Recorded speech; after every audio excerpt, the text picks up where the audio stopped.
All right, guys. So Vasyl Lomachenko has announced his return to the professional ring after what looks like a 2-year break from boxing rather than a 2-year retirement. But I'm not sure whether this had anything to do with his top rank contract. My inclination would be yes. I mean, we've seen so many times fighters, just struggle with top rank as a promoter, not just with the fans, obviously Top Rank stopped, especially Terrence Crawford most famously, from getting quite a few big fights.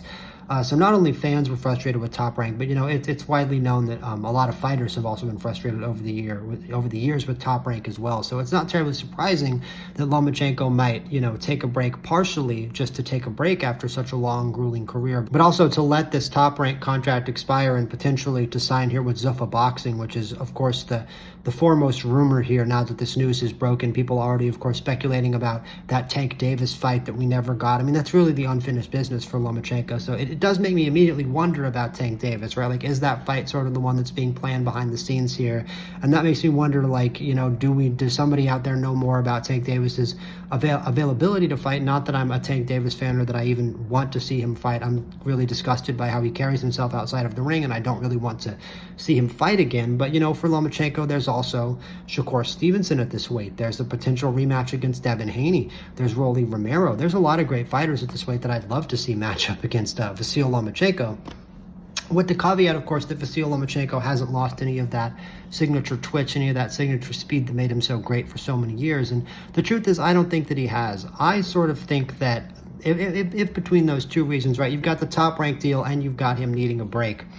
I think for Vasyl Lomachenko, the more prominent personal reason is that he needs a break, right? He went 396-1 as an amateur, very, very famously. One of the most famous amateur records in world boxing, 396-1 as an Eastern European, and in the Eastern European amateur scene. And I get that the lightweight weight class isn't necessarily as deep, which is the one that he was fighting in as an amateur, not necessarily as deep in the post-Soviet Union as in a lot of the rest of the world. I'd say probably the deepest weight classes in that part of the world: welterweight, middleweight, light heavyweight, heavyweight, like that.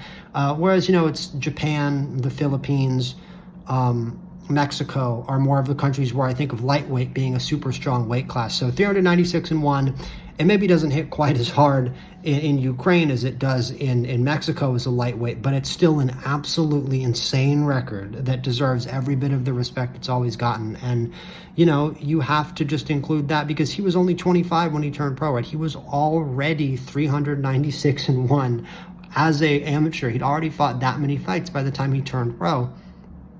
And then, of course, in his second pro fight, he has that ridiculous fight against Orlando Salido that, if you can believe it, was on, this was back in 2014, was on a Julio Cesar Chavez Jr. undercard at a really, honestly, a really dark era for HBO boxing, where they were really having trouble in the post-Mayweather era, or, beginning to go into the post-Mayweather era of finding any kind of marketable pay-per-view stars. And it's insane that at this point it was Julio Cesar Chavez Jr., but Lomachenko, who at that point was a one-fight professional, he was only 1-0 at that point, was invited to essentially headline this card. He shows up on the poster. You look at the poster, it's Chavez versus Vera 2 plus Salido versus Lomachenko. And the reason this fight is so well known is that Lomachenko, who went 396-1 as an amateur, lost this fight to Orlando Salido, who showed up at welterweight. I didn't misspeak. This was a featherweight fight. I believe 118 pounds or 121 pounds, that would be rather. And Salido shows up at 147, 25 pounds overweight, and they let him fight. And of course he won. Let him for 147 pounds, and they let him fight.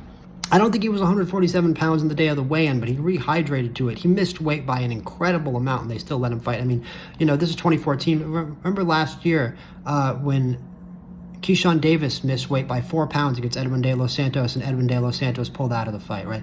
Why would Lomachenko not have pulled out of this fight? I have no idea, but he went in there, he tried to beat Salido, and, he got bullied by somebody with a lot of technical top level experience. But then after that, it was just a string of unbelievable performances from Lomachenko that I don't think any boxing fan is going to forget soon. I mean, I remember the Rigondeaux fight. I was so anticipating that fight. I loved Rigondeaux at the time. I loved his fighting style. I loved his counter punching, how he really embodied the Cuban style and a lot of what makes Cuban boxing great.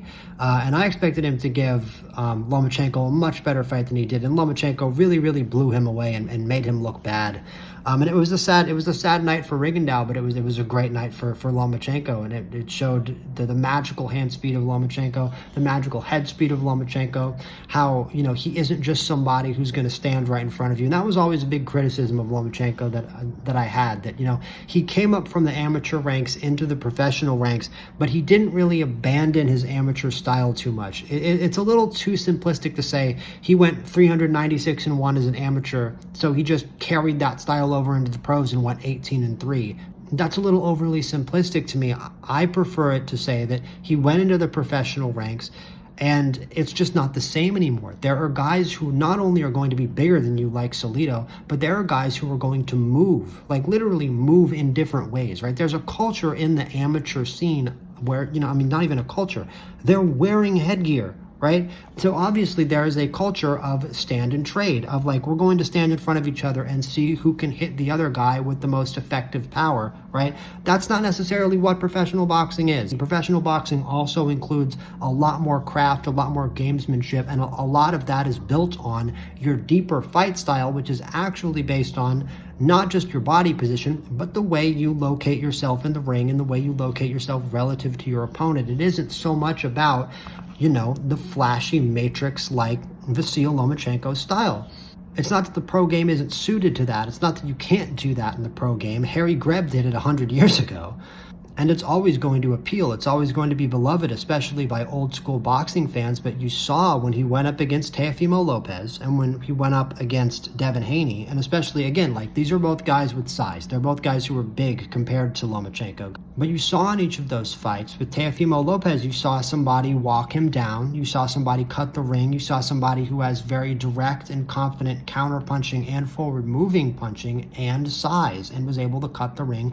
And with Devin Haney, you saw the exact opposite. You saw somebody who was able to disengage, who was able to move away, and someone who was able to constantly reset, re-engage him, and sort of reset his flow, reset his internal clock, and sort of keep Lomachenko out of that flow state. In order to do that, it helps to be bigger, but it also helps to have a higher ring IQ and really have a game plan for how you're going to fool Lomachenko into staying in the pocket. If you don't have to stay in the pocket, if you're comfortable fighting somewhere other than the pocket, there's a good chance that Lomachenko is going to have some trouble against you. And I'm sorry, that definitely describes Shakur Stevenson. I think that describes what would happen in a Devin Haney rematch. So for my money, the really entertaining fight that I would want to see, Rolly Romero would be great too, whether or not that's possible with weight. It's never been particularly hard to matchmake Vasyl Lomachenko for that reason, because he's a great, match against anybody that loves to let their hands fly in the pocket. And that's always a lot of people. So there's always a lot of fights to make. But of course, the Tank Davis fight is the obvious one that's, going to make the money and going to get the eyeballs, and is probably going to get my eyeballs as well, albeit reluctantly.